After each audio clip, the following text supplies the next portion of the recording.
কারোর তো ভয়ই পায় না, মারিয়ে দেই তোকে। কান এখন কান এখন কান এখন কান তাও কাঁদবি না? কেন কাঁদবি না? কেন কাঁদবি না তুই?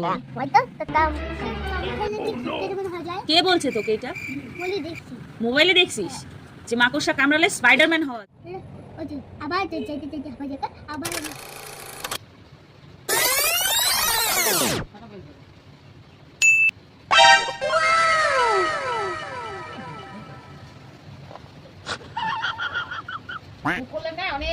বাড়ির থেকে হোমওয়ার্কও করে নিয়ে আসে, সবকিছু করে নিয়ে আসে, কিন্তু ছেলে এইখানে আসলে আর পড়তে চায় না, তাই না রে? ভালো লাগে না বল? হ্যাঁ, মুখ লুকায় কি হবে? মুখ লুকায় কি হবে? কিচ্ছু হবে না, তুই কালকেই দেখতে পারবি, দেখিস।